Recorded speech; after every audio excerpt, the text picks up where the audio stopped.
Hi hello friends, welcome back to media talks. நான் உங்கள் மௌனிகா. இந்த வீடியோவில் நம்ம ஃபாலோவர்ஸோட கமெண்ட்ஸ் தாங்க பார்க்க போகிறோம். ஸோ பாட்டி அண்ட் காவேரி. பாட்டி எந்தளவுக்கு நெகட்டிவாக போயிட்டுருக்காங்க, காவேரி வீட்டுக்கு வருவாங்களா வர மாட்டாங்களா அப்படின்னு சொல்லி அவங்களோட பாயிண்ட் ஆஃப் வியூவில் நிறைய பேர் ஷேர் பண்ணியிருந்தாங்க. அதில் ஒரு சில அப்டேட்ஸ் உங்களுக்கு இங்கே நான் ஷேர் பண்ணியிருக்கேன். தங்கேஸ்வர் அப்படிங்கிற ஒரு சிஸ்டர் ஐடியிலேருந்து பார்த்திங்கன்னா அவங்க என்ன சொல்லியிருக்காங்கன்னா, கண்டிப்பாக விஜய் இப்போ காவேரி வீட்டுக்கு கூட்டு வர மாட்டாங்க. ஏன்னா பாட்டி ஆல்ரெடி காவேரிக்கு ஆப்போசிட்டாக இருக்காங்க. ஸோ கண்டிப்பாக எப்படியும் விஜயும் காவேரி ஒரு சில்லியான ரீசன்ஸில் அவங்க ரெண்டு பேரும் செப்பரேட் பண்ணி வைக்கிற மாதிரி தான் நம்ம பாட்டி பண்ணிட்டு இருக்காங்க. ஸோ அதுக்கப்புறம் பார்த்தீங்கன்னா பசுபதி அண்ட் ராகினியுமே வீட்டுக்கு வராங்க. டென்ஷனாக இருக்குது அப்படிங்கிற மாதிரி அவங்க சொல்லியிருந்தாங்க. ஸோ கண்டிப்பாக நானுமே அந்த அப்டேட் பார்த்து ஒரு மாதிரி தான் இருந்துச்சு. பட் பசுபதியை நம்ம விஜய் விடுற அந்த ஒரு கிக்கை பார்க்கும்போது ரொம்பவே ஹாப்பியாக இருக்குது. அந்த லொக்கேஷனில் நம்ம காவேரி இல்லை. அண்ட் ஒன் மோர் திங், இப்போ நமக்கு கிடைச்ச பிடிஎஸ்லாம் வச்சு பார்க்கும்போது நம்ம காவேரி விஜய் வீட்டுக்கு போகலை, காவேரி வீட்டில் தான் இன்னும் அவங்களுக்கு ஷூட்டிங் போயிட்டு இருக்கு. ஏன்னா லைவ்ல அங்கே தான் இருந்தாங்க. அதுக்கப்புறம் அந்த ட்ரெஸ் காஸ்டியூம் அதாவது நம்ம அப்டேட் கொடுத்தோம் இல்லையா, பேக் வச்சு இந்த காஸ்டியூம், அதுவுமே பார்த்திங்கன்னா அது அவங்க வீடு தான். ஸோ இந்த மாதிரி நிறைய இருக்கிறதுனால எனக்கு தெரிஞ்சு அவங்க இப்போ விஜய் வீட்டுக்கு போக மாட்டாங்க. அதுக்கு காரணம் பாட்டியா இல்லை காவேரியா நமக்கு அதில். காவேரி என்ன சொல்லியிருப்பாங்க, அவங்க அம்மாவோட பிஸ்னஸ் நல்லா க்ரோ ஆனதுக்கப்புறம் தான் அவங்க கூட வருவேன் நான் சொல்லியிருப்பேன் அப்படிங்கிறனாலே மேபி அதனால தான் ரீசனா இல்லை பாட்டி ரீசனா அப்படின்னு வெயிட் பண்ணி தான் பார்க்கணும். பட் ஆனால் கண்டிப்பாக காவேரி இப்போ வரைக்கும் விஜய் வீட்டில் வரல, காவேரி வீட்டில் தான் இருக்காங்க. பாட்டி நினச்சி நம்ம யாரும் ரொம்ப பயப்பட தேவையில்லை. தாத்தா இருக்காங்க, விஜய் இருக்காங்க, இவங்களை தாண்டி வீக்காவே எதுவுமே பண்ண முடியாது. விஜயோட அளவும் காவேரி அளவும் அவ்வளோ ஸ்ட்ராங்கு. விஜய்க்கு காவேரி தான், காவேரிக்கு விஜய் தான். அதில் எந்த ஒரு மாற்று கருத்துமே இல்லை. அடுத்ததாக ஆர்த்தி அப்படின்னு ஒரு சிஸ்டர் கமெண்ட் பண்ணியிருக்காங்க. ஆமாம் சிஸ்டர், விஜயோட பார்ட்டி டூயிங் ரொம்ப ஓவராக பண்ணுறாங்க, ரொம்ப இரிட்டேட்டிங்காக இருக்குது பார்க்குறதுக்கே. பிரவீன் சார் இழுக்காமல் இருந்தால் நல்லா இருக்கும், பார்ப்போம் அப்படிங்கிற மாதிரி சொல்லியிருக்காங்க. ஸோ கண்டிப்பாக நெக்ஸ்ட் ட்ராக் மூவ் ஆகணும்னா அதில் ஏதாச்சும் ஒன்று மாற்றி ஆகணும். அதனால மேபி பார்ட்டியோட ட்ராக் அந்த மாதிரி மூவ் பண்ணுறாங்களான்னு எனக்கு ஒரு டவுட் இருக்குது, தெரியல. ஸோ அந்த மாதிரியும் போக மாட்டாங்க. ஏன்னா கண்டிப்பாக விஜய் அண்ட் தாத்தா இருக்கிற வரைக்கும் பார்ட்டி ரொம்ப நெகட்டிவ் ஷேடுக்கு கொண்டு போக மாட்டாங்க. பட் ஆனால் கொண்டு போகிறதுக்கு வாய்ப்புகள் நிறையவே இருக்குது. இன்னொரு பக்கம் சித்தி அந்த நெகட்டிவ் லீட்ஸ் கேங்லாம் இருக்காங்க இல்லையா, சித்தி, பசுபதி, ராகினி, அதுக்கப்புறம் பார்த்திங்கன்னா அவங்க சித்தப்பா, விஜயோட சித்தப்பா, இவங்கெல்லாம் சேர்ந்து ஏதாச்சும் பிளான் போடுறதுக்கு வாய்ப்புகள் இருக்குது. பட் என்ன பண்ணாலும் விஜய் காவேரி ஒன்றும் பண்ண முடியாது. அது நீங்கள் ஸ்ட்ராங்காக நம்புங்க. அடுத்து பார்த்திங்கன்னா, சாரி சிஸ்டர், ஐடி கரெக்டாக படிக்கணும்னு எனக்கு தெரியல. ஃபேஸ்மியா ரில்வான் அப்படிங்கிற சிஸ்டர் என்ன சொல்லியிருக்காங்கன்னா, பாட்டி விஜயும் காவேரியும் சேர விட மாட்டாங்க போல் அப்படிங்கிற மாதிரி சொல்லியிருக்காங்க. அப்படி தான் நமக்கு எபிசோட் பார்க்கும்போது தெரிஞ்சிச்சு நேற்றுக்கு.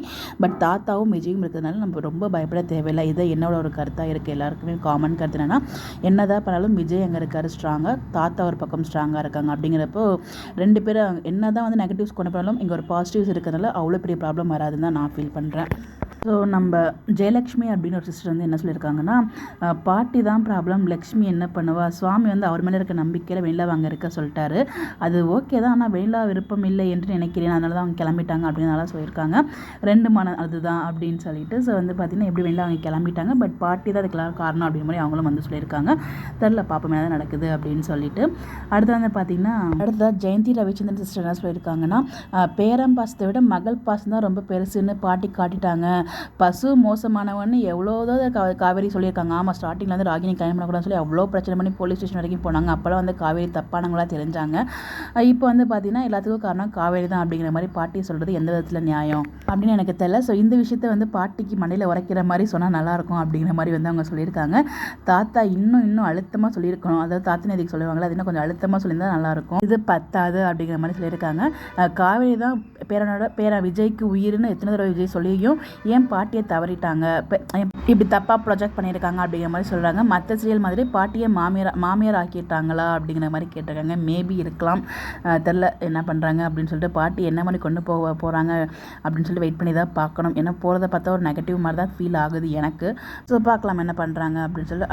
அடுத்ததான் மங்கையரசி அப்படிங்கிற ஒரு சிஸ்டர் என்ன சொல்லியிருக்காங்கன்னா, எஸ் காவேரி திருப்பி அவங்க அம்மா வீட்டுக்கு தான் போகிறாங்க, விஜய் வீட்டுக்கு போகிறதுக்கு இன்னும் என்னெல்லாம் ப்ராப்ளம் ஃபேஸ் பண்ண போகிறாங்களோ தெரியலையே அப்படிங்கிற மாதிரி கேட்டிருக்காங்க. இப்போ தான் விஜய் கிட்ட உதவி வாங்கிட்டு இருக்கிறார். அடுத்து அதை ஒரு ட்ராக் போகும். இந்த காவேரி கிட்ட மாட்டிக்கிட்டு விஜய் கேஷ் படுற பாடு இருக்கே அப்படிங்கிற மாதிரி அப்பா அப்படின்னு சொல்லிட்டு அவர் கொடுத்துருக்காங்க. ஸோ விஜய் காவேரி கிட்ட மாட்டிட்டு படுற பாடு இருக்கே, ஸோ ஏதாச்சும் ஒரு வாக்கு கொடுத்துட்றாங்க, இந்த மாதிரி பண்ணிகிட்டே இருக்காங்க அப்படின்னு சொல்லிட்டு. இப்படி ஆர்வக்கோளாக இருக்கிறதுனால தான் சாரதாம்மா 4 அடி போடுறாங்க.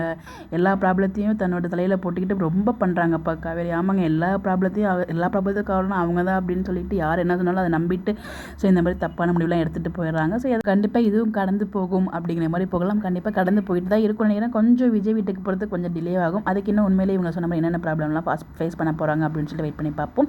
ஸோ உங்களுடைய கருத்துக்களை மறக்காமல் கமெண்ட்டில் ஷேர் பண்ணுங்கள். அதை பற்றியுமே நம்ம டிஸ்கஸ் பண்ணலாம் இந்த மாதிரி வீடியோவில் ஷேர் பண்ணி. இந்த மாதிரி அப்டேட் தெரிஞ்சுக்க மறக்காமல் நம்மளோட சேனலை ஃபாலோ பண்ணிக்கலாம். மேக்ஸிமம் வந்து கமெண்ட்ஸ்லையும் ரிப்ளை பண்ணிடுவேன். ஸோ ஒரு சில கமெண்ட்ஸை வீடியோலையும் ஷேர் பண்ணுவோம். Bye bye.